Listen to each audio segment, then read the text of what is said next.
दगडी काढून टाका, दगडी काढा आणि लावून करू नका.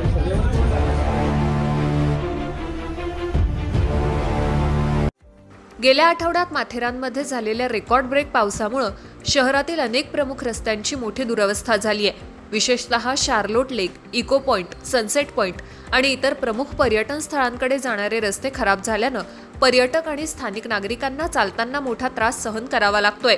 या पार्श्वभूमीवर माथेरान नगर परिषदेचे नगराध्यक्ष चंद्रकांत चौधरी यांनी नगर परिषदेच्या अधिकाऱ्यांसोबत प्रत्यक्ष घटनास्थळी जाऊन पाहणी केली.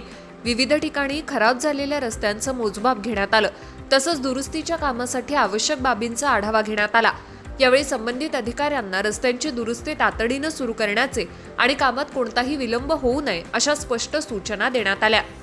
नुकत्याच झालेल्या मुसळधार पावसामुळे माथेरानमधील अनेक प्रमुख रस्त्यांचं नुकसान झालंय. आम्ही नगर परिषदेच्या अधिकाऱ्यांसोबत प्रत्यक्ष पाहणी करून खराब झालेल्या रस्त्यांचं मोजमाप घेतलंय. पर्यटक आणि स्थानिक नागरिकांची गैरसोय होऊ नये यासाठी प्राधान्यानं WBM पद्धतीनं रस्त्यांची दुरुस्ती केली जाईल. ही कामं शक्य तितक्या लवकर पूर्ण करण्यासाठी नगर परिषद कटिबद्ध आहे. दरम्यान पावसामुळे बाधित झालेले हे रस्ते लवकरात लवकर दुरुस्त व्हावेत अशी अपेक्षा स्थानिक नागरिक आणि माथेरानला भेट देणाऱ्या पर्यटकांकडून व्यक्त केली जाते. त्यामुळे आता नगर परिषदेच्या कार्यवाहीकडे पर्यटकांसह स्थानिक नागरिकांचं लक्ष लागलंय.